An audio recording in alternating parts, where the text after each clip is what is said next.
احنا لازم نمشي من هنا دلوقتي حالا. ليه؟ لان اللي عمل كده احتمال يكون بلغ البوليس، ولو بلغ البوليس يبقى زمانهم جايين في السكه، وهنفضل هربانين لغايه ما نلاقيه. كل واحد فيهم عنده دافع انه يعمل كده، هنعرفه ازاي؟ انا عارف اللي عمل كده.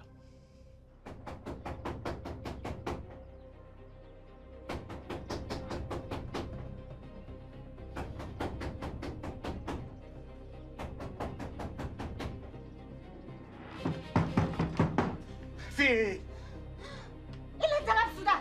انا في بيتنا البس اللي انا عايزه. في ايه؟ يلا لازم تنزل دلوقتي حالا. ليه؟ في لان البوليس في الطريق. بوليس؟ ليه؟ احنا عملنا ايه واحنا سرقنا حاجه؟ احنا اللي اتسرقنا. يعني ايه مش فاهم؟ الفلوس اتاخدت واللي خدها بلغ عن مكاننا، واحتمال يكون زرع لك حاجه نروح في 60 داهيه. مين ده؟ انت لسه هتسال؟ يلا يلا بقول لك، يلا.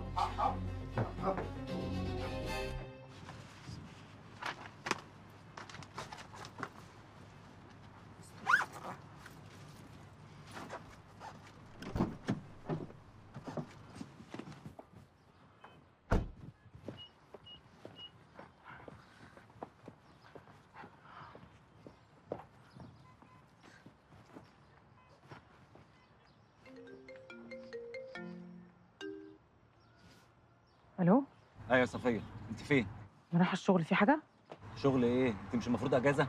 اه، انا المفروض اجازه فعلا، بس يعني ما خدتيش اجازه.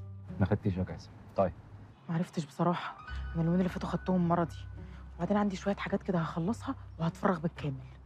خلي بالك احنا اتسرقنا. ايه؟ يعني ايه ده؟ حصل ازاي؟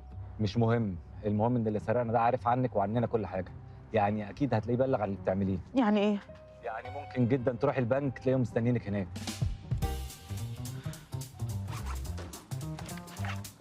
ربنا يديك الصحه. ربنا يخليك يا استاذ.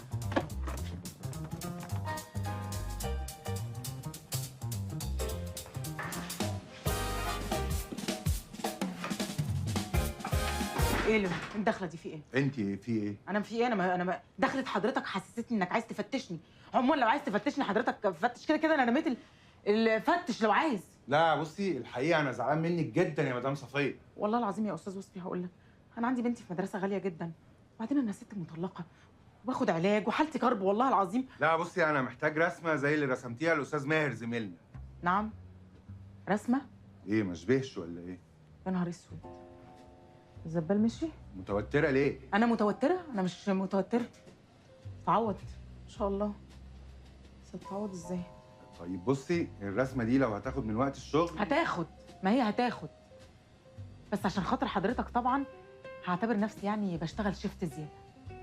طيب انا يعني متشكر ليكي جدا. عارفه الرسمه دي انا علقها عندي هنا في المكتب. طب استاذنك بقى، لو حد من الزملاء طلب حاجه زي دي انا هاخد فلوس. دمك خفيف قوي يا استاذه صفيه. لا دمي مش خفيف، هاخد فلوس.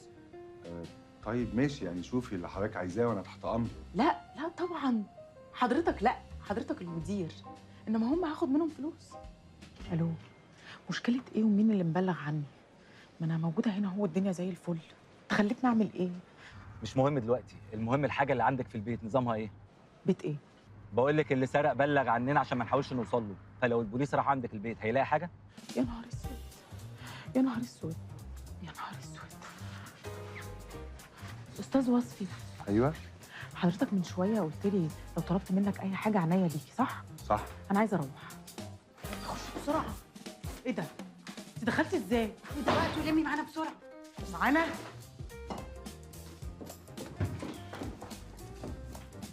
انتوا دخلتوا ازاي يا جماعه؟ انا مش فاهمه حاجه، ايه اللي بيحصل؟ مفيش وقت اشرح لك حاجه. دي كل الحاجات اللي بتزوري بيها؟ اللي بصور بيها. في حاجه تانية؟ لا مفيش. لا في اهو مطعم. دي بنتك؟ كانت بنتي، كانت. ما شاء الله ما شاء الله. طب يا جماعه يلا يلا بينا يلا. انا عايزه افهم، طب مين اللي سرقنا؟ فتشت يا ابني المكان ده، شوفوا لي اللي اسمه سيد ده فين. ولا في ايه؟ في ايه؟ حريقه استاذ زوكر، يلا قوم معايا. المسرح بيولع ولا ايه؟ بالراحه يا باشا، في ايه؟ انت سيد عبد السلام الشهير بالجوكر؟ مش عارف، انا لسه صاحي من النوم يا باشا، ما شربتش قهوه، اشرب وافتكر كل حاجه. وبعدين يا باشا كل الباشوات دول عشان انا مش مستاهله. لقينا دول يا فندم. ايه دول؟ ايه دول؟ انت جبتهم من جوه دول؟ معرفش عنهم حاجه يا باشا. انت متقدم فيك بلاغات انك حرامي، ودي المسروقات. يا باشا انا اول مره اشوف الحاجات دي، انا معرفش عنهم حاجه. خدوه. يا باشا ده ظلم. لا هو مسرح ابويا يا باشا. الكالوس ده ملكيه عامه يا باشا، في سوء تفاهم يا باشا. هنبقى نحله في الاسم. يا عم اوعى كده، طيب انا جاي معاك اهو. لو استسلمنا للي بيحصل ده كل حاجه هتضيع. مش هنعرف حتى نمارس حياتنا بشكل طبيعي. هنفضل طول الوقت في خطر. او تفهمنا بس ايه اللي بيحصل؟ مين اللي سرق؟ ماما انا عايزه اركب الصاروخ. هنركب يا حبيبتي كلنا الصاروخ، متقلقيش.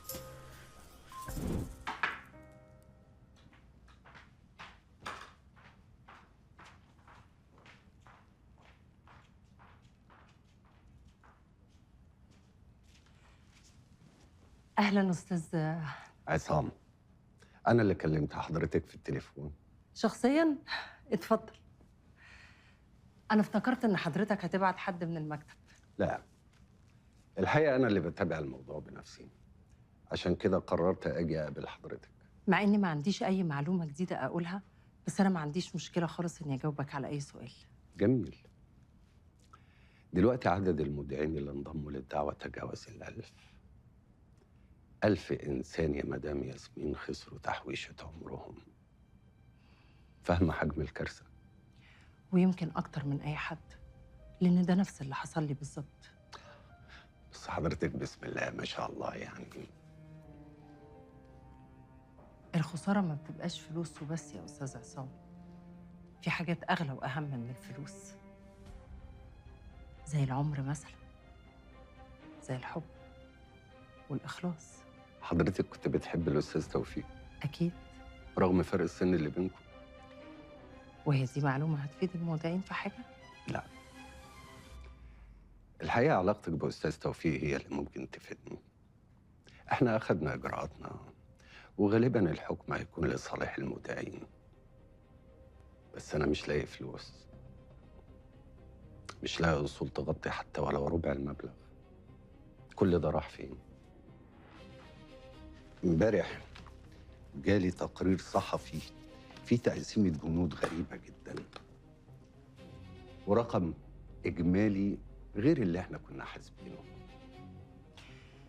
أنا كنت بعيد عن أي حسابات وتفاصيل من النوع ده. توفيق كان ليه زوجة وأسرة تانية، ممكن حضرتك تروح تقابلهم وتسألهم. مش يمكن يكون كتب لهم كل حاجة قبل ما يدخل السجن؟ أنا عملت كده فعلا، بس للأسف ما وصلتش لحاجة. التحقيقات أثبتت إنه ما خدوش حاجة، ما ورثوش منه غير الديون وبس. كل ده راح فين؟ مدام ياسمين، حضرتك ما عندكيش أي فكرة عن التفاصيل اللي موجودة في التقرير ده؟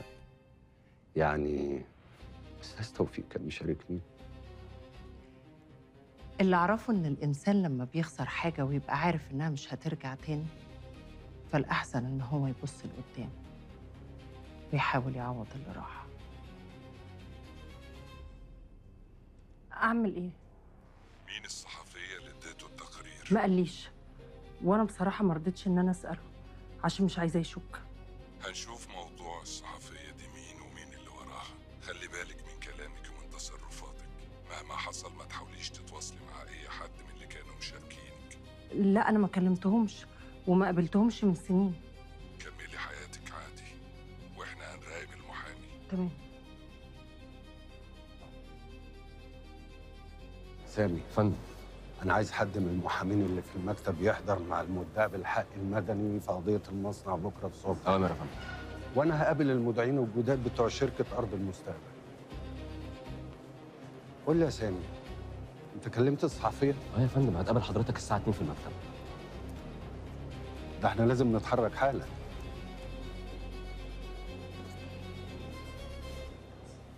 أهلا وسهلا. أهلا بحضرتك. اتفضلي. أنا كان المفروض أجي أقابلك، بس ما أقدرش أسيب المكتب وكان عندي محكمة. ولا يهم حضرتك خالص يا استاذ عصام، انا في الخدمه. أنا سألت على حضرتك في موقع الجريدة واللي رد عليا قال لي ما يعرفكيش. ايوه، ما هو اصلا انا نقلت معاهم قريب قوي، لسه يعني مش كل الناس تعرف. بس أنا متأكد إن بعد الموضوع اللي هتنشريه ده كل الناس هتعرفك. قول يا رب ان شاء الله. أستاذ عبير، أنا عارف إن الصحفي ما ينفعش يكشف عن مصادره، بس إحنا قدام 1000 مودع وحوالي 5000 واحد اتأثروا باللي حصل ده. أنا ممكن أكسب القضية، وغالبا هنكسب القضية، بس إيه قيمة ده وإحنا مش عارفين نرجع للناس فلوسها؟ وانا اقدر يعني اساعد ازاي؟ أستاذ عبير، الموضوع اللي انت اديتهولي اراجعه قبل النشر ده فيه معلومات وارقام انا ما عرفتش اجيبها، وانا معايا محامين قلبوا البلد علشان يلموا الادله ويجمعوا معلومات عن كل المودعين وعن كل اللي شغالين في الشركه. انت جبت المعلومات والارقام دي ازاي؟ مين اللي قالك عليها؟ هو حضرتك متخيل ان انا ممكن اعرض مصدر مهم زي ده للمساءله القانونيه او السجن؟ افتكر ان انت ما كنتيش هتيجي تقابليني لو فاكره ان انا ممكن اعمل حاجه زي كده، وافتكر ان المصدر بتاعك اللي حركه وخلاه يديكي معلومات بالقيمه دي هو نفس الدافع اللي بيحركني ان اجيب للناس حقها. استاذ عبير، انا مش عايز اتشهر ولا اعمل اسم، لا، كل ده هيحصل لما نكسب القضيه. انا بس كل اللي عايزه انك ترجعي للمصدر بتاعك وتكلميه، قولي له ان انا عايزه اقابله بشكل غير رسمي، واوعدك محدش هيعرف عنه اي حاجه.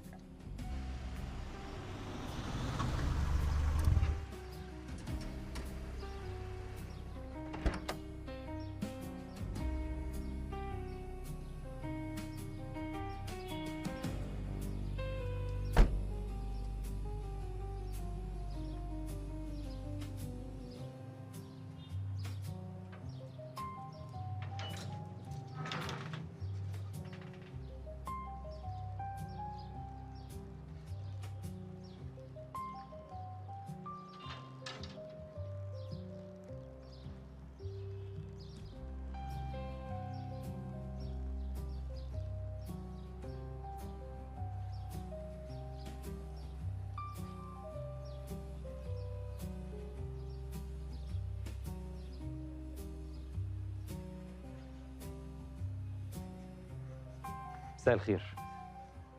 مساء الخير. اهلا بحضرتك. اهلا وسهلا. معلش، هندخل الفيلا من باب اللي ورا، انت اكيد شايف الظروف. اتفضل اتفضل.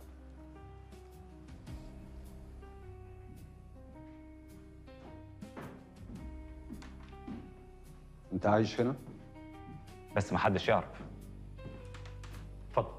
شكرا. انت مين بقى؟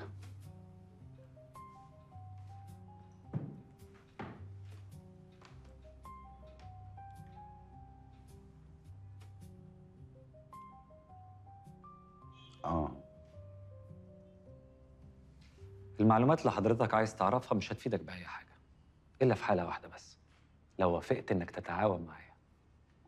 وأتعاون معاك في إيه بالظبط؟ وأنت مش عايز ترجع للناس فلوسها؟ وأنت عايز تعمل كده؟ أنا عايز أبرئ أبويا، وواثق ومتأكد إن في حالتنا دي بالذات ده مش هيحصل من خلال الطرق التقليدية. أمال هيحصل إزاي؟ أستاذ عصام، حضرتك بقالك سنين شغال على القضية دي، وتمام خلاص هيتحكم إن شركة أرض المستقبل بددت فلوس المودعين ونصبت عليهم. فين بقى الفلوس دي؟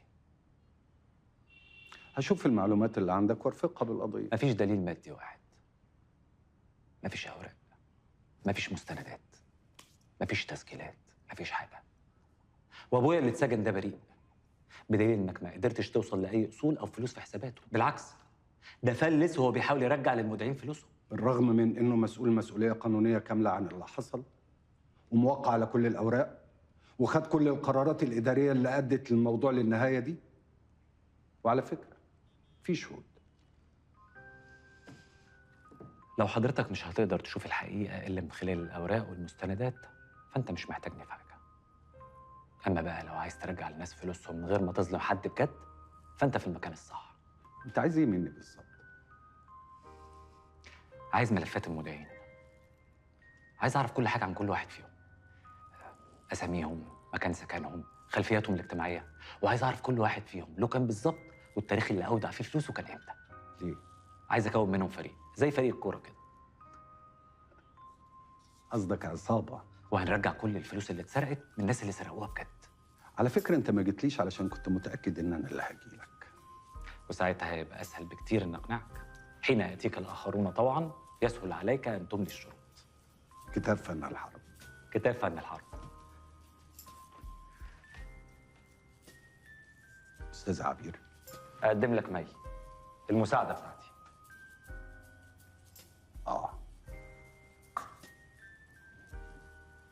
لما الناس بتقرر تاخد حقوقها بره القانون الموضوع بيتحول لفوضى. في الاخر كده كده القانون هياخد مجراه، ولغايه ما ده يحصل هنرجع كل الفلوس اللي اتسرقت من غير ما ناخد مليم زياده. وصدقني كل حاجه هتمشي زي الساعه.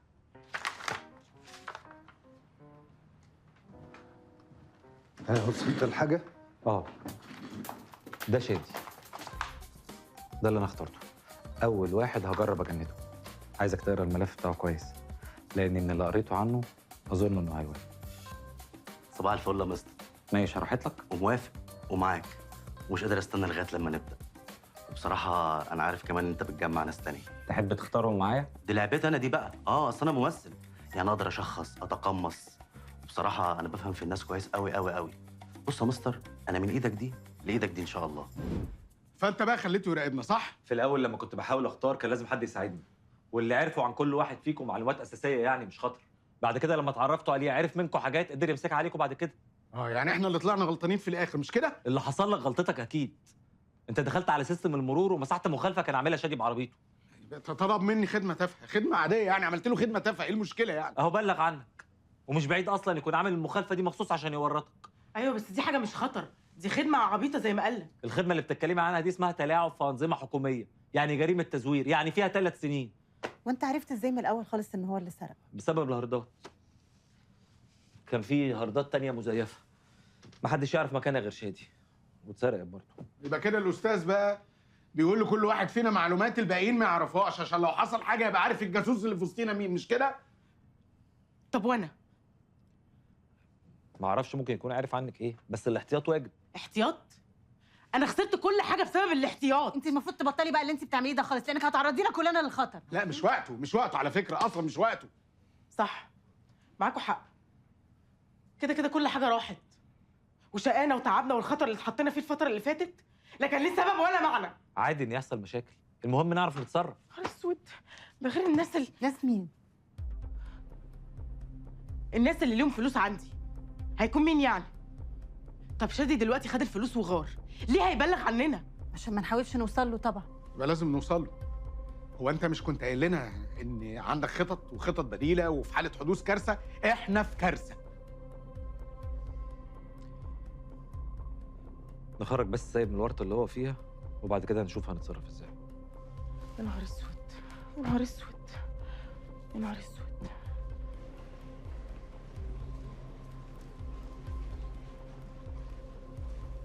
يا فندم موكلي ما يعرفش اي حاجه عن المضبوطات اللي لقيتوها في المسرح، والناس اللي لقيتوا البطايق بتاعتها جوه المحافظ دول كانوا موجودين في المسرح، وصدفه ان موكلي كان اجازه.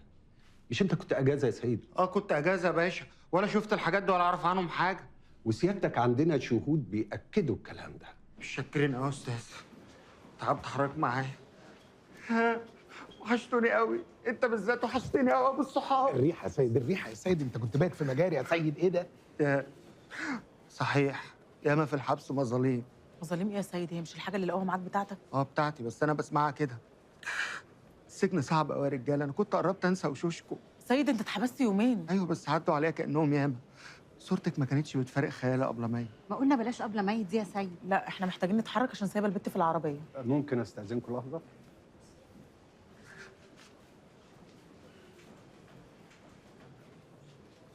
ده وعدك ليه؟ دي اللي كل حاجه هتمشي زي الساعه؟ مجرد عقبه وهنعديها، والمدعين خلاص كانوا ابتدوا ياخدوا فلوسهم. وايه موضوع المستندات المزوره ده؟ لو في حد معاك بيعمل كده وانت عارف هتبقى جريمه، مش هقدر اطلعك منها. لا خلاص الموضوع ده انتهى، مش هيتكرر تاني. مش عارف اصدقك المره دي، بس على فكره انا مش هقدر اعمل اللي انا عملته تاني النهارده. اوكي؟ تمام. ما اقولكش على اللي شفته في السجن ده. صحيح مفيش اعز ولا اغلى من الحريه غير الصحه والستر وراحه البال والفلوس والنفوذ واللقمه النظيفه والفرشه النظيفه والستات. بس يا سيد، ما انت قلت كل حاجه، ده مش باقي اي حاجه في الدنيا غير كده. عارف ايه اصعب حاجه في السجن يا صاحبي؟ لما يتقفل عليك باب الزنزانه بالليل وتبقى عارف ان انت مش هتطلع من العنبر غير لما النهار يطلع. ساعتها بس بتفكر في اللي منك وتقعد تقول لنفسك يا ترى اللي مني فاكرني ولا ناسيني. هو ايه مسلسل ذئاب الجبل اللي انت بتقوله ده يا سيد؟ سيد انت حرامي، سيد الجوكر لص، واتسجنت قبل كده كتير، يعني مش فارق معاك. انتوا مخطوبين؟ لا. ما انت هنا بصفتك ايه؟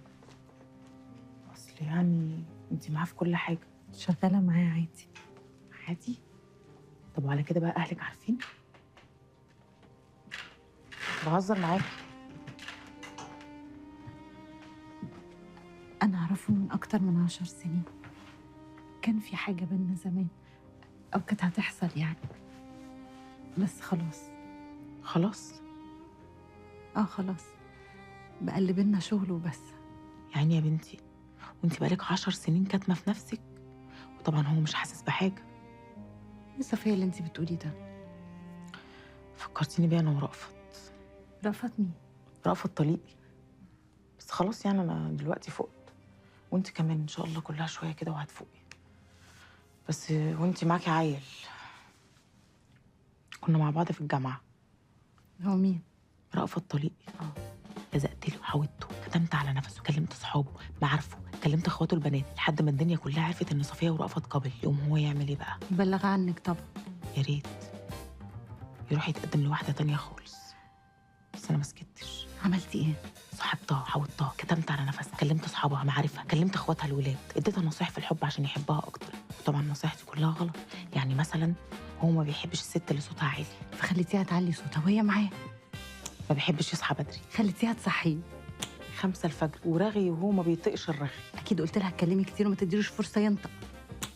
يتصل بيها وترد عليه تاني يوم. فهمتيها ان التقل صنع. وانا بقى طبعا من الناحيه التانيه الملاك البريئه الخادمه المطيعه، لحد ما طفش منها وسابها ووقع في الخيال. وبعدين اول ما الفلوس جريت في ايده اتجوزها عليا. لا مخنوقه دلوقتي. يا سلام، ونعم النصيحه. انت عايزه نعمل زيك عشان هو يروح يعمل زي رأفت؟ رأفت مين؟ رأفت طليقك. ربنا يولع فيه. ما تبقيش عبيطه.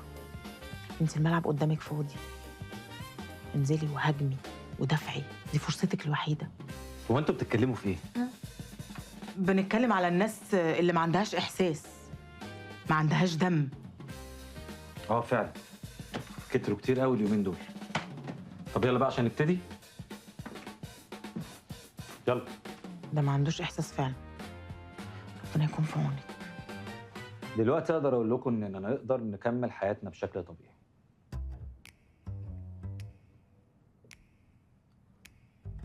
ايه انتوا اكيد فاهمين قصدي. المحامي بعت لي رساله وقال لي خلاص ان الحوار بتاع تامر ده اتقفل وما يقدروش يثبتوا عليه حاجه. لما انا دخلت على الموقع ظبطت الدنيا والا كنت هروح في 60 ده. وبالنسبه لصفيه هو واضح ان شادي ما لحقش يعمل معاك حاجه. الحمد لله جت سليمه. سليمه قوي. طب هو المكان هنا امان؟ لحد ما نوصل لشادي اكيد لا. انت تعرف ايه عنه؟ شادي قبل ما يمثل كان شغال خيرتي. خيرتي؟ يعني ايه؟ الخيراتيه دول شباب يعني بيصطادوا السياح الاجانب وخصوصا الستات الكبيره في السن. دول اللي مسوقين سمعتنا في العالم، هم والمتحرشين. وسيد لعلمكم انا كان ليا واحد صاحبي خيرت يسافر الهند، قعد مع جماعه كده بيمشوا على الجمر من غير ما رجلهم تتحرق، وبياكلوا اكل يخليهم ما يجوعوش طول عمرهم. وموضوع الاكل اللي بيشبع ده حلو قوي والله يا سيد. انت محتاج منه معلقتين. طب يا جماعه احنا محتاجين نشكر سيد على الاضافه العظيمه دي. سقفوا له. طبعا. برافو يا سيد. حاول تركز معانا يا سيد، حاول، ويا ريت ما تتكلمش خالص لغايه ما نقول لك احنا هنعمل ايه. ولو عندك اي سؤال يا ريت برضه ما تسالوش. حاضر. شادي حط فلوسه اللي كسبها من الشغلانه دي في شركه ارض المستقبل وخسرها. طبعا، ما هي فلوس حرام، لازم يخسرها. يا ريت برضه صفيه ما تعلقش عادي. يا ريت. عايش لوحده، مش متجوز وعايش بعيد عن اهله في شقه في الزيتون بسيطه، وما عندوش عربيه غير العربيه اللي خدت المخالفه دي. وقبل ما اكلمه عشان يشتغل معايا بفتره اتعرف على عيال صيع وادمن مخدرات. ده سي في هايل، يأهله فعلا ان هو يكون وسطنا. ما يفرقش كتير عن سي في كل واحد فيكم، ولا انت ايه رايك؟ اللهم لا شماتة. احنا قلنا ايه؟ لا مؤاخذه. شادي اختفى بعد ما سرق الفلوس، ومن قبلها بيومين محدش عنده في المنطقه شافه ولا يعرف عنه اي حاجه. وطبعا لانه بوظ الكاميرات وسرق الهاردات مش هنقدر نعرف هو سرق الفلوس ازاي. انا ممكن اهاك الكاميرات اللي في الشارع واشوف هو خرج راح فين. انت عارف لو الكاميرات اللي هنا كانت متوصله على النت كنت جبت الداتا من على الكلاود اونلاين. وانت موصله على النت؟ وحملت لك كل الداتا على الفلاشه دي. عظمه. الفلوس دي لازم ترجع، لانها الوسيله الوحيده اللي هتخلينا نرجع باقي الفلوس. من غير الفلوس دي مش هنعرف ندخل المزاد ولا نجيب رجل هاشم الفحام، والمزاد ده ناقص عليه 5 ايام. انا هكلف كل واحد فيكم مهمه يعملها، وعلى الصبح كده ان شاء الله نكون عرفنا هنوصل له ازاي. طب يا ريت بقى لما نوصل له تسيبوهولي خالص. تعملي ايه؟ هفكر له في حاجه. في ايه تاني؟ هو عداكي ولا ايه؟ ما انا مش فاهم. الشغل معاك مريح جدا. أنا متفائل سليمان بيه. إن شاء الله. أهلا أهلا. ياسمين مراتي. طبعا. طاهر بيه نادي. غني عن التعريف. طاهر بيه معجب قوي بمشروع جاسمين باي. أنا اتفرجت عليه أوت بصراحة منبهر. متشكرة قوي.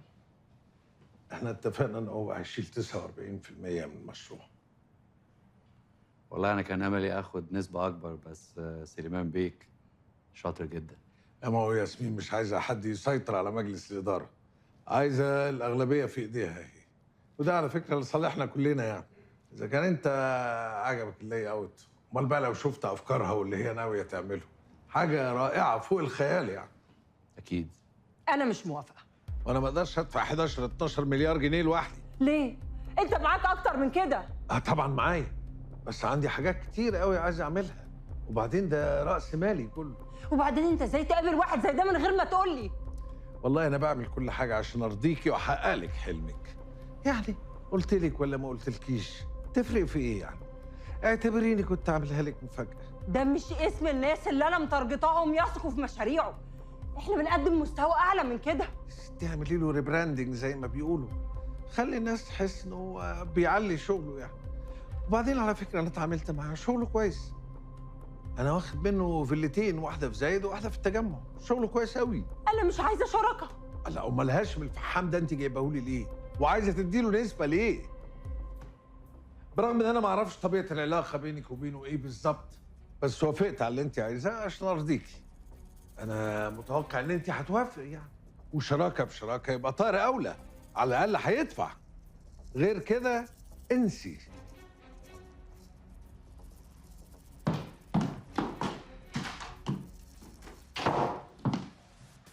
تعرف إيه عن طاهر النادي؟ صباح الخير الاول. اخلص. طاهر بتاع التطوير العقاري؟ أيوه.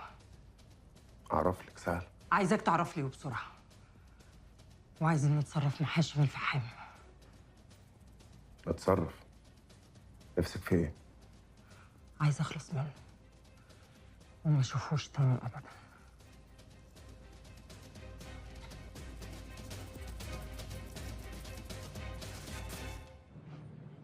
ايه المفاجآت دي؟ أنا لو أعرف إن السجن هيخليك تجي لي كنت اعترفت ولبست نفسي قضية من زمان. ازيك يا جاسر؟ زي ما أنت شايف. لا ما تقلقش، مفيش مشكلة ملهاش حل. أنا هظبط لك الدنيا. لا يا راجل. عيب عليك، ده احنا عشرة. بص يا جاسر من الآخر، انت عارف ان انا داخل شراكه مع ياسمين. ولا انت جاي تشمت بقى؟ مش جاي رضوان اللي يسلم عشان تبقى عارف. بس بالراحه، ما تفهمنيش غلط. مفاتيح ياسمين كلها في ايدك. انت اللي اكتشفتها، وانت اللي تقدر توقفها عند حدها. اعمل كده ليه؟ عاوزين نلم الشمل القديم. هنلم الشمل القديم ازاي وانا هنا وانتوا بره؟ بص يا جاسر، انا عارف انت دخلت هنا ازاي وليه. غلطه صغيره ما يغلطهاش تلميذ، وانت استاذ الاساتذه. لو تقول لي بس مين اللي عمل فيك كده، انا هتصرف وهجيب لك حقك وهخرجك من السجن ده خلال اسابيع. اعمل اللي تقدر عليه، بس حقي انا هاخده بنفسي. اتفقنا؟ اتفقنا. هو ده المكان يا باشا.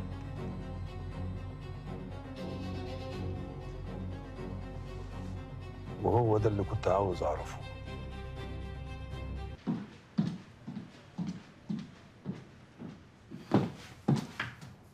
تعالي يا مريم، اتفضلي. ايه رأيك في المفاجأة دي؟ أنا ما خدتش بالي لما قلتي لي إن عادل برانش مانجر في دبي. هي الشركة بتاعتكم هناك اسمها إيه؟ كيان الوسام ده الفرع اللي احنا فاتحينه في الرياض وفي دبي، بس الشركة اللي في مصر اسمها اكسبرتس. عارفاها طبعا، هتعمل لنا شغل في الساحل. أصل أنا قابلت عادل في إيفنت امبارح ولقيتها فرصة كويسة إن احنا نشتغل مع بعض. نشتغل مع بعض في ايه؟ مش فاهمه. الأستاذة ياسمين شايفة إن احنا نسافر ونقابل الماركتنج دايركتور بتاعنا هناك عشان تناقش معاهم بلان. عايزين نبيع في الخليج. بتبقى فرصة إن احنا نسافر مع بعض. أي خدمة. ايوه بس احنا لسه بادئين الكامبين بتاعتنا هنا. أنا متأكدة إنك هتلاقي حد من التيم يغطي مكانك لحد ما ترجعي. وبعدين احنا ماكسيمم أسبوع مش أكتر. جهزي نفسك، دي فرصة كويسة. لو عرفتي تعملي ديل كويس ساعتها مش هنحتاج لا نعمل تمويل ولا شراكة مع أي حد. وهعمل لك مكافأة تخليكي ما تحتاجيش تشتغلي ل3-4 سنين على الأقل. طب هو السفر ده المفروض امتى؟ النهارده. النهارده؟ الناس مستنيينكم، وانا حجزت لكم الطيران والاوتيل. يلا. لا اللي حصل ده. لا الحقيقه مش مصدقه اللي حصل. انت ازاي تتفق على حاجه تخصني من غير ما تقول لي؟ كنت فاكرك هتفرحي. انا بفكر استقيل. ايه اللي انت بتقوليه ده؟ ولا مش عايزة تسافري معايا؟ اسافر معاك ازاي؟ هو احنا اتجوزنا؟ انت فاكر ان بابي هيوافق؟ خلاص، كل واحد فينا يقعد في اوتيل بعيد عن التاني. ما تبقيش سخيفة يا مريم، واعتبريها اجازة. خليني افرجك على البلد يمكن تعجبك. طب انت هتخسري ايه؟ الست بتقولك هتديكي مكافأة ل3-4 سنين قدام. يعني اللي كنا هنعمله بفلوس هنعمله، بس هناخد عليه فلوس كتير قوي. فرصة يا مريم.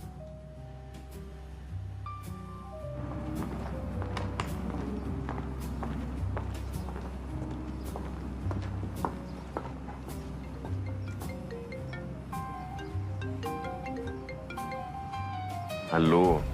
ايه اللي بيحصل عندك؟ تحركاته كلها هتبقى عندك النهارده. وما تنساش التاني. انا ما بنساش، بس انت اللي ناسياني. كده حسابنا تقل قوي.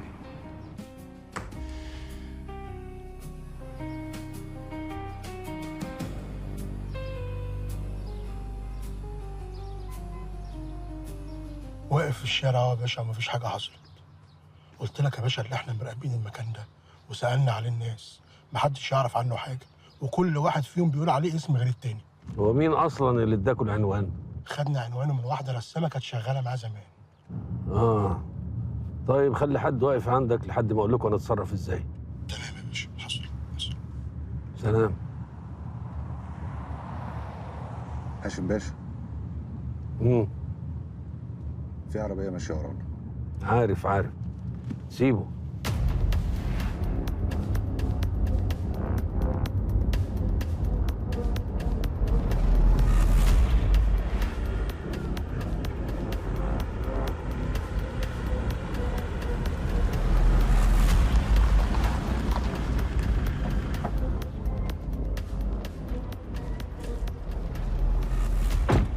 باشتنا. يا مرحبا بيك. الزيارة دي اتأخرت 15 سنة. عشان كده يا باشا انا ما خلصنيش انك تستناني اكتر من كده. انا جاهز. اتفضل.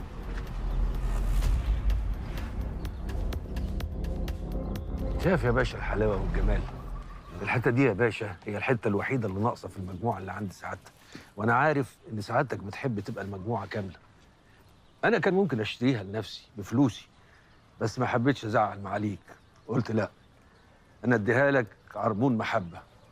خلص بقى المشاكل اللي بينا ونرجع حبايب بقى زي زمان.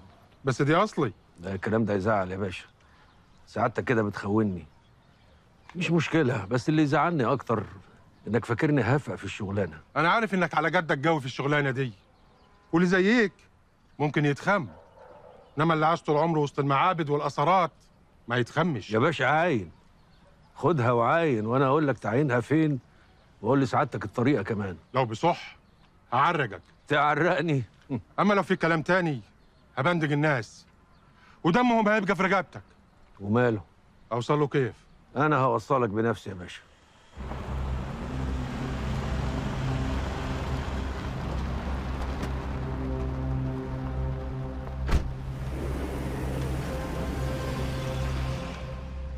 انا واقفه بقالي كتير، هفضل مستنيه؟ ماشي، باي.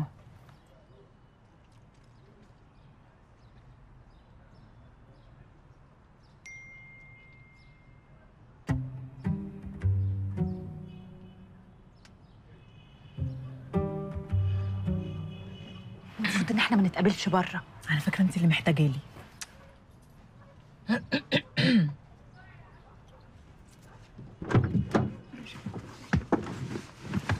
وبعدين يا ستي ما تقلقيش، لو فتنت عليكي انت عارفه مكاني وهتعرفي تجيبيني. لا مش الفكره يعني، بس انا وعدت زياد اني ما اتوصلش مع اي حد فيكم بره. لا، ما انت مش هتقولي له ان احنا بنتقابل او بنتكلم، وده بقى اول درس هعلمهولك. اكذبي. اكذب؟ طول الوقت، طول الوقت كذاب. حاجتين الستات ما بتعملهمش، الستات ما بتغلطش، الستات ما بتكذبش. لو شافك بعيني، مش انا، دي واحده تانية. طب ولو عرف ان انا كذابه؟ هتستخدمي السلاح النووي الخارق بتاع الستات. ايه؟ العكننه، النكد، العياط، التنبيط، البوز، هتلاقيه عليه في الراحه وفي الجايه لحد ما يكره عيشه. ينفع اكتب وراكي؟ يستحسن برضه. قولي بقى من الاول. اول حاجه عايزين نعملها، عايزين نلفت نظره. لفت النظر؟ ايه اكتر اغنيه بيحبها؟ اكتر اغنيه؟ مش عارفه. ازاي يعني؟ انت تعرفيه بقالك 10 سنين مش عارفه ازاي؟ مش فاكره. بس انا بقى عرفت. كده؟ عرفتي ازاي؟ مش هقول لك. لا وريني. دخلت على البلاي ليست بتاعته، لقيته عامل لايك لاغنيه وبيسمعها كتير. اهي العبد والشيطان. العبد زياد؟ دي اغنيه لورا بنتي، بتسمعها كده ساعتها. تملي معاك. تملي معاك، ايوه صح. كان دايما بيسمع الاغنيه دي كتير قوي زمان. طب اقول له ايه؟ اقول له مثلا انا بحب الاغنيه دي قوي. دي حركه قديمه قوي مكشوفه، انت هتعملي حركه كريتيف اكتر بكتير. ايه؟ هتبقي معديه من قدامه عادي جدا، دندني الاغنيه. دندنها؟ هتغني له. اغني له؟ طب افرضي ما خدش باله ان انا بغني له؟ هترقصي له. ارقص له؟ لا دي مرحله متقدمه، ممكن يتخض او حاجه، نستخدمها بعدين. وخلاص بقى. مين ده؟ ده معجب. خلي بالك انا شقيه يعني، ومعجبيني كتير. حكايه. لسه شفتي حاجه؟ ده لسه في مفاجآت، اصبري بس عليا. كملي. ها وبعدين؟ ربنا يستر. ايوه يا مي، انت فين؟ طب يلا يلا. مش بتاعتي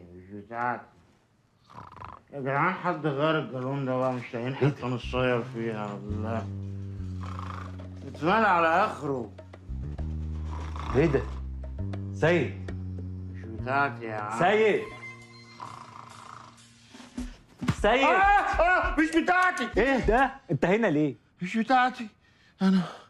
انا لما مؤاخذه واجهه، بس لما اتشددت في الحوار ايه ده، مرات اخويا الله يحرقها اجرت الشقه بتاعتي 6 شهور، فجيت انام هنا. مش فاهم، ودخلت هنا ازاي اصلا؟ عيب يا واجهه، انا مفيش قفل استعصى عليا. انا معلش بعد اذنك دخلت الاوضه عندك، خدت غيارين، هو البنطلون ضايق عليا شويه سلخني، بس مش اشكال. جيت بقى اسلق بيضه عشان جعان، ما لقيتش كازارولا والبوتاجاز ما فيهوش انبوبه، فقليت البيضه على المكوى. قليت البيض على المكوى؟ ما تقلقش، ده هي شويه جاز وليمونتين هرجعها لك مرايه، بس يبقى سيبها في الهواء والشمس عشان ريحه الزفاره. السلام عليكم. ايه ده؟ سيد قال البيض على المكوى. ايه؟ سيد مرات اخوه اجرت شقته لما كان في السجن، فكان بيقول يعني لو ينفع يقعد عندك في البيت الفتره دي، خصوصا انك قاعد لوحدك وكده يعني. لا ما ينفعش. والله دي احلى فكره. مش كده؟ انا لو اعرف عنوانه كنت طلعت عليه على طول. ما ينفعش. 20 شارع الاعناب المهندسين الدور العاشر. 20 شارع الاعناب المهندسين الدور العاشر، حفظته. ما ينفعش. اتيكو ده هتبقى احلى ايام ونوس وضحك من القلب للصبح. وبعدين عايز اقول لك على حاجه، سحر مرات اخوها مأجره الشقه 6 شهور بس، يعني مش هيطول عندك.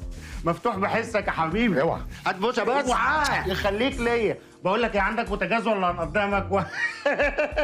ازاي ما جاش في بالي اطلع عند تيك اخوها على طول؟ لا الكلام ده مش هيحصل، ما ينفع. انا مستحيل اعيش مع سيد قشطه ده في بيت واحد. خلاص بقى ما تصغرنيش مع الراجل. لا هصغرك. انا هعتبر دي خدمه شخصيه ليا وهردها لك، ده وعد. لا مش هينفع. خلاص متشكر قوي يا تامر. متشكر جدا. انا ما وافقتش على فكره. فانا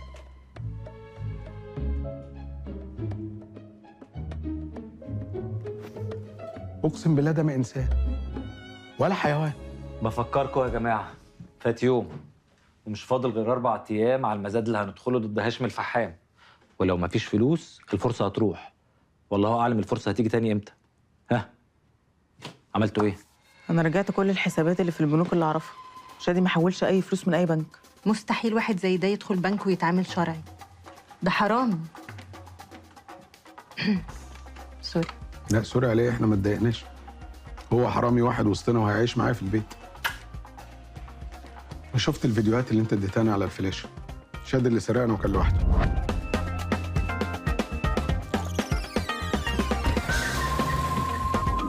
لو انا كنت موجود كان قتلك، واحنا ما نقدرش نعيش من غيرك يا ابو السيد. لا نقدر نعيش من غيره عادي على فكره. انا هكرت الكاميرات وشفت الفيدباك بتاعها، وتابعت العربيه بتاعته من ساعه ما خرجت من هنا. وصلت للمكان ده. ده ايه اللوكيشن ده؟ مول. بس الغريبه بقى ان هو من ساعه ما دخل ما خرجش، والتليفون بتاعه في مكان تاني. يعني ايه؟ انا بصراحه من اول ما شفته ما ارتحتلوش، بس كنت فاكر ان انت حاطه عصفوره في وسطنا ينقل لك اخبارنا، فهكرت تليفونه والميل بتاعه. لما حاولت ادور عليه عن طريق تليفونه لقيت تليفونه مش في المول. في الطريق للمول؟ يبقى اكيد رمى تليفونه واشترى واحد جديد. احنا لازم نروح هناك دلوقتي. تعالوا معايا انتوا الاثنين. وصفيه، عايزك تعملي حاجه تانية مهمه جدا. هو ده المول.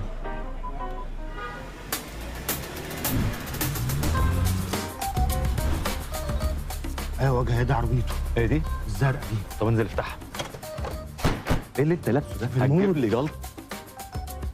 ادور بعينك كده يكون حد شايفني. ادور.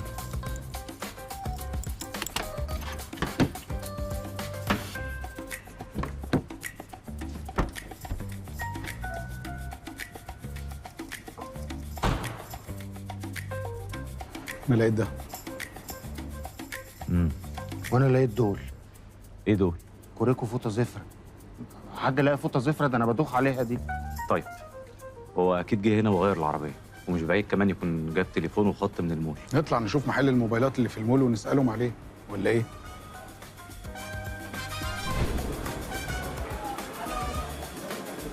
كده احنا هنعمل ايه؟ كده مفيش قدامنا غير اننا نهكر كاميرات المول ونشوف فيدباك نعرف دخل انهي محل فيه. مش هينفع. كاميرات المول على شبكه داخليه ومش متصله بالانترنت اصلا. يعني ايه؟ يعني الحل الوحيد عشان ناخد فيدباك ان احنا ندخل غرفه المراقبه بتاعت الكاميرات. طب ما نعمل كده. ايوه نعمل كده. هات لي طقمين يونيفورم زي ده وانا اعمل لك كده. اعتبره حصل. ايوه يا مي. هبعت لك صوره يونيفورم كده، هتجيب 2 من عندك وهتجيلي على اللوكيشن اللي هبعته لك. سلام. تمام. ايوه يعني هنعمل ايه؟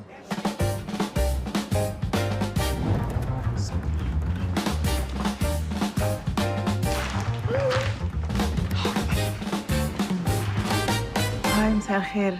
مساء النور. أنا إحسان الشرباجي من جاليري فينوس في الزمالك. اهلا وسهلا. أهلا بحضرتك. الحقيقة إن إحنا كنا بنجمع الأرت كولكتورز علشان يبقوا عملاء عندنا، فانا كان معايا هديه لمستر هاشم الفحام، لوحه اصليه ومحتاجه اديها له. ده هو لسه ماشي حالا. ما انا اشوف مشي دامت. مفيش مشكله، حضرتك ممكن تسيبيها هنا وانا لما يجي هديها له. I'm so sorry، انا عندي تعليمات من الاداره اني لازم اديها له بنفسي. حضرتك هو مش موجود ومش هيجي كمان تاني النهارده. لازم تدخلي مكتبه من غير ما حد ياخد باله. عايزك تحطي ده في اي مكان مش باين، تحت مكتب في اي ركن. اوعى يكون قنبله. لا، ده جهاز تصنت. انا عايزك تركزي، انا عارف ان الموضوع صعب وخطر شويتين، انت قدها. لا خطر شويه، ده انا كنت محتاجه الموضوع ده جدا. انا حياتي ممله اصلها بعد الطلاق، فكنت عايزه شويه سسبنس. مش عايزني اجند لك حد؟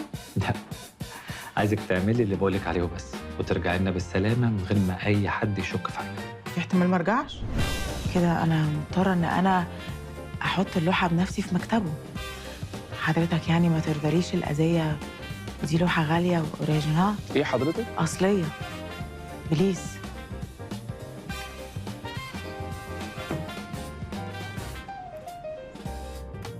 محمود، لوحة ايه؟ ماشي، خليها تدخل تحطها في المكتب. استنى يا محمود، هي مين الست دي؟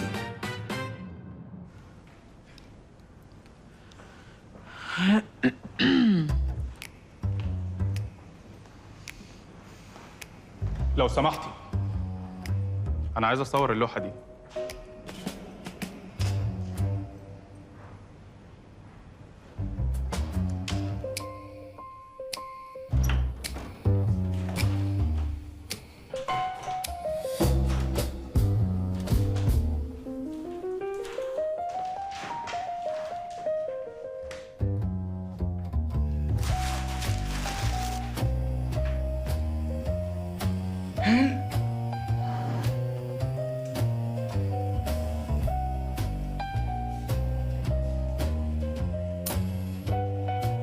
very different. الاوفيس اتبدل.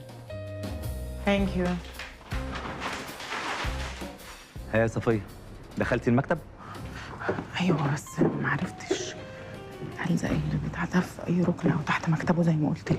امال داخله المكتب تهببي ايه؟ عشان اعلق اللوحه.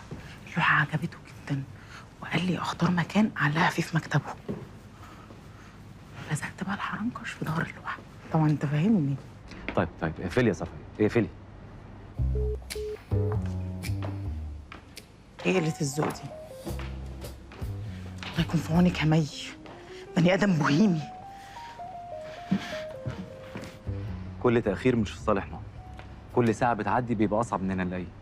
تملي معاك ولو حتى بعيد عني في قلبي هواك. تملي معاك، تملي في بالي وفي قلبي ولا بنساك. تملي وحشني لو حتى بكون وياك. هو في ايه؟ مفيش، بغني أغنية تملي معاك للفنان عمرو دياب. الأغنية دي أنا بحبها قوي، ليها ذكريات كتير قوي معايا. انت شايفه ان ده وقت مناسب للغنى؟ وبعدين انت صوتك وحش. أنا؟ يا ريت بقى توطي صوتك يا تسكتي خالص لغايه ما نشوف البلاوي اللي احنا فيها. هي بلاوي فعلا.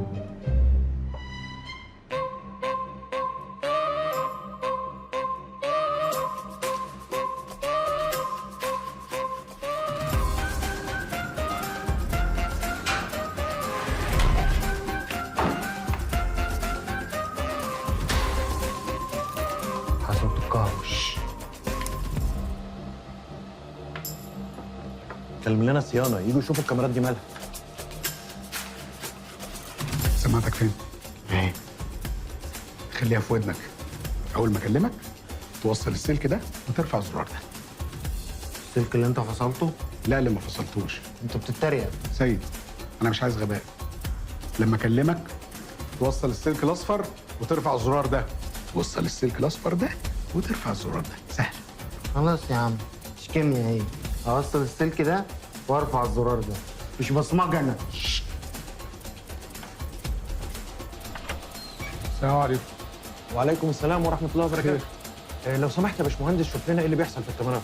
ارفع الكوبس ده واسحب السلك ده. بسيط ان شاء الله. اسحب السلك ده وارفع الكوبس ده.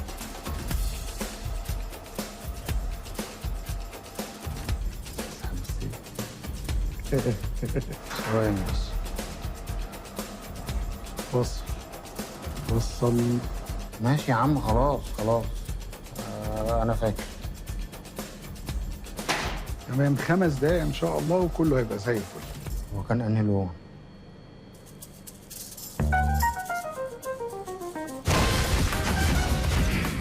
الله يخرب بيتك. ان شاء الله اول ما النور يجي الكاميرات هتشتغل على طول.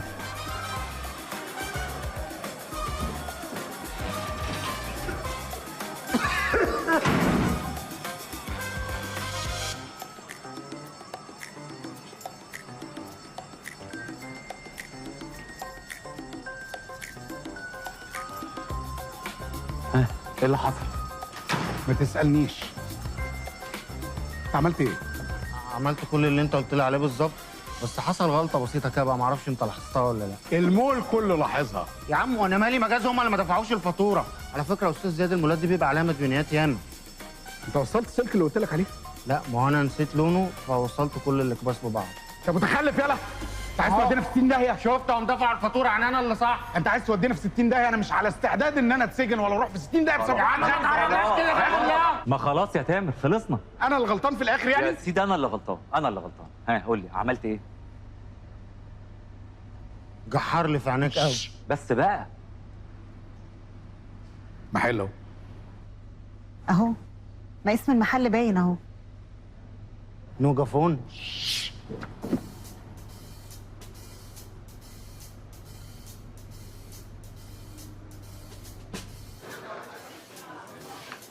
السلام عليكم. والسلام ورحمه الله وبركاته. لو سمحت كنت عايز اعرف الراجل ده اشترى منك تليفون؟ مش فاكر والله، بس ايه الدخله دي ومين حضرتك؟ رد على الباشا كويس يالا. باشا الله يخرب بيتك، انت جبت البتاع ده منين؟ علقته من السكيورتي اللي تحت. هتودينا في 60 داهيه. لما رؤوف بيه يسالك على حاجه تجاوب من غير لف ولا دوران. رؤوف بيه؟ رؤوف بيه. تمام، بس انا مش فاهم حاجه يعني. الراجل ده اشترى منك تليفون؟ والله العظيم ما فاكر يا باشا، ما انا بقول لك بيعدي عليا ناس كتير. افكر. ده مش المحل بتاعك؟ ايوه الراجل ده جه فعلا وخد موبايل. بس هو في حاجه يا باشا؟ لا مفيش حاجه، عايزين نعرف نوع الموبايل ورقم الشريحه اللي حطها في الموبايل ده والسيريال نمبر بتاع الجهاز. بس هو مش هينفع يعني. لا لو مش هينفع ننفعه. لو مش هنا يبقى في الاسم، ولا ايه يا محمد بيه؟ مش للدرجه ده رؤوف بيه، شكله راجل محترم. اسمع يا ابني، احنا الشرطه والشرطه في خدمه الشعب، يعني مش هنغصبك على حاجه. عايز تقول هنا براحتك، مش عايز يبقى نروح على الاسم، ولا يا رؤوف بيه؟ مظبوط يا محمد بيه. هقول لكم على اللي انتوا عايزينه. حاضر. وهات لي جراب اسود للعده دي. انا بعت له لينك، لو فتحه هنعرف مكانه بالظبط. مفيش اي طريقه تانية؟ انت معاك رقم التليفون ونوعه؟ لا في. تعرف حد في السي اي؟ مش هيفتح اللينك، هو مش اهبل. ده غير الموبايل والعربيه، مستحيل نجيبه. صحيح. ايه اللي ممكن يخليه يفتح لينك من رقم مجهول؟ بعته له من رقم مميز شريناه من محل الموبايلات، والرساله مكتوب فيها لتفعيل الخط بالرجاء الدخول على الموقع، وبعت له الصوره كمان بتاع لوجو شركه الاتصالات. مش كفايه. دخل على اللينك. هو فين؟ ثواني. في مصر القديمه. عايز العنوان بالتفصيل. بحاول يا زياد، بس انا مش هعرف اتابعه زي الGPS الا لو دخل على اللينك اللي بعته له مره تاني. طب شوف العربيه اللي هو كان راكبها وخرج بيها من الجراج. حاضر اديني فرصه بس.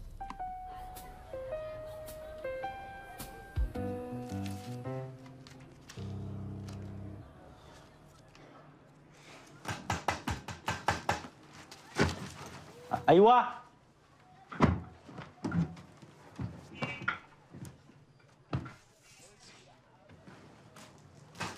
ايوه. السلام عليكم. وعليكم السلام ورحمه الله وبركاته. ازيك يا عم صلاح؟ شادي عامل ايه؟ الحمد لله زي الفل. اتفضل. ايه الاخبار؟ ايه البيت تمام؟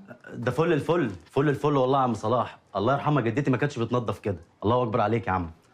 بص بقى، انا هحط قفل على الباب، مش عايز اي حد يخش لي الشهرين الجايين. اقول لك ما تدخلش اي حد غير لما ترجع لنا الاول. تمام يا عم صلاح؟ تمام. سؤال مهم بقى. اتفضل. انت متاكد ان هنا مفيش فيران؟ عيب يا استاذ شادي، ما تقلقش. طب كويس. انت عايز حاجه تانية؟ لا بس حضرتك بالنسبه للعربيه اللي تحت دي. لا دي عربيتي ما تقلقش، بس انا هروح بعربيه تانية عشان عندي مشوار مهم. برستيجي ممكن يبوظ، انا فنان يا عم صلاح. طبعا. طب استاذن انا. اتفضل اتفضل يا السلام صلاح، عليكم. نورت الدنيا والله. الله يخليك. الله يخليك يا رب. اتفضل. مع السلامه. مع الف سلامه.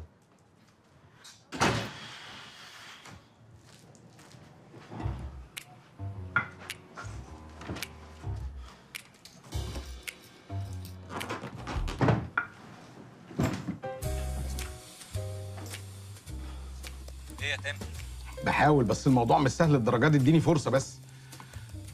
هو اتحرك من مصر القديمه وراح على وسط البلد، بس برضه مش هعرف اقول لك فين بالظبط الا لو كان راكب اوبر. هو انت مش مهكر الايميل بتاعه؟ فايه؟ شوف يمكن طلب اوبر فهيجي له رساله على الايميل بتاعه. طب ثانيه واحده.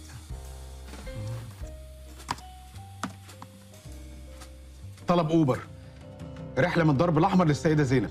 تعرف تبعت لي لايف لوكيشن؟ طب هحاول.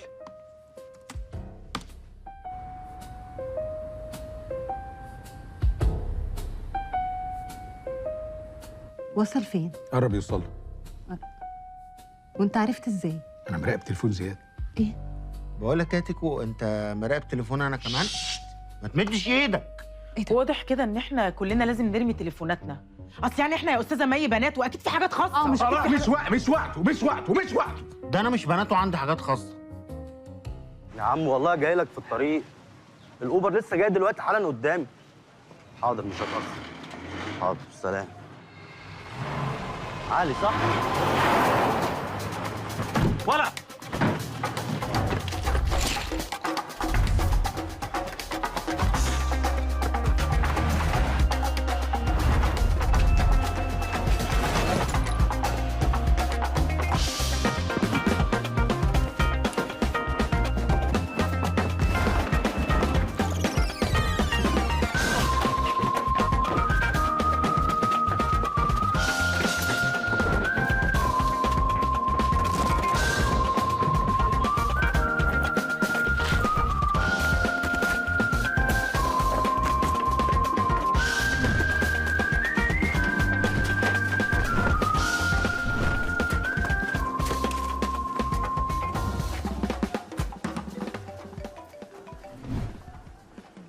يا تامر، مش لاقي الواد. تعرف تحدد لي مكانه؟ يعني ما اقدرش اقول لك هو راح فين الا لو مراقبه بقى بقمر صناعي. اهلا بالنجم. ايه معاك حكايه ولا ايه؟ الواد ده قاطرني.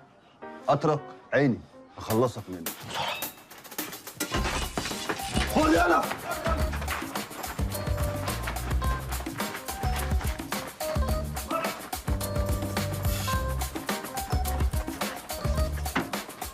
راح فين يلا؟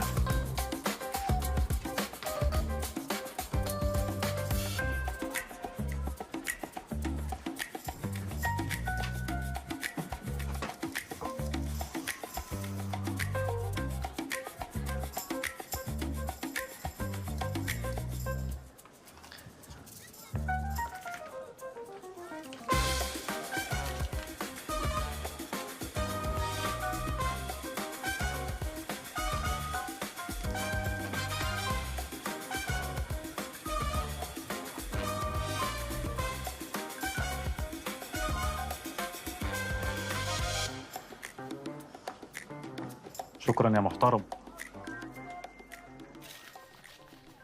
الله، ده طلع بحق وحقيقي وبجد، وانا اللي كنت فاكرك بتهجص وكنت اعلق لك الرمانه. قلت لك وقعت على شويه عيال مغفله معاهم كنز، بعت معايا الرجاله مره وبعد كده خلعت مني، ما حصلش؟ تمام، بس لهفت منهم كام بقى؟ يعني اللي يحل لي مشاكل. طب ما تحل لي مشاكل انا كمان. عايزك في طلعه فيها سيوله بالاخضر. افكر يا حامد. حاضر بالله عليك حاضر. ما تنسى حلم السنين ده، انا كنت رفيقك ياض.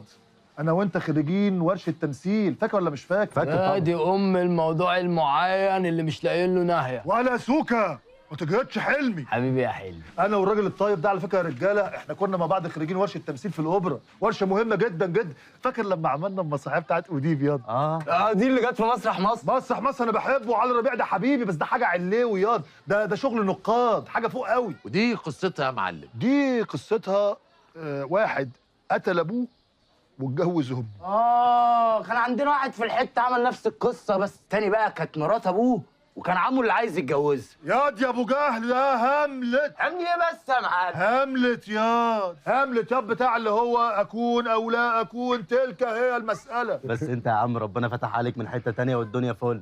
بس انا مستعد اسيب كل حاجه مقابل مشهد واحد في تمثيليه ولا في فيلم.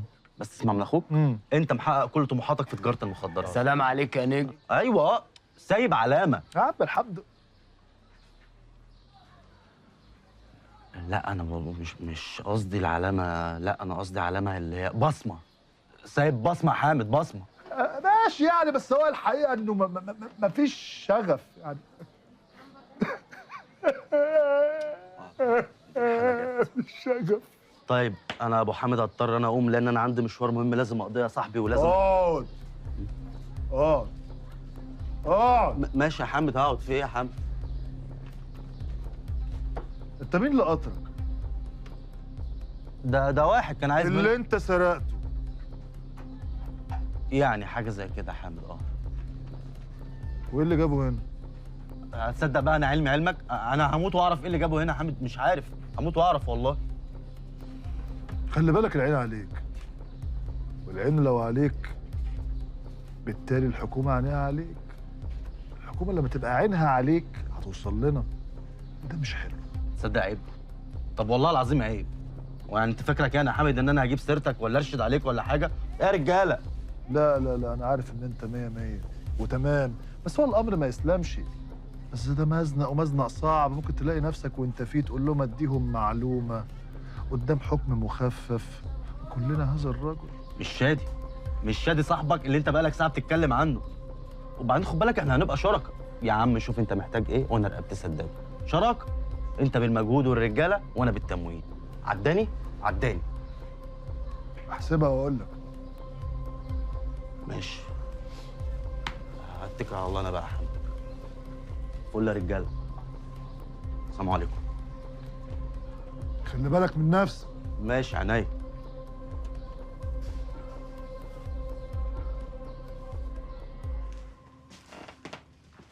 يعني هو اللي كان بيجري وراك ده تبعه؟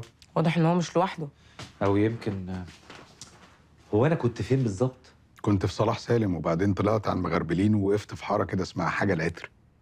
مراقب تليفونك على فكره. نفعنا ولا لا؟ مش وقته، هنبقى نشوف الموضوع ده. ما جايز واحد من قرايبه. واحد من قرايبه هيجري وراه بسلاح ازاي يعني؟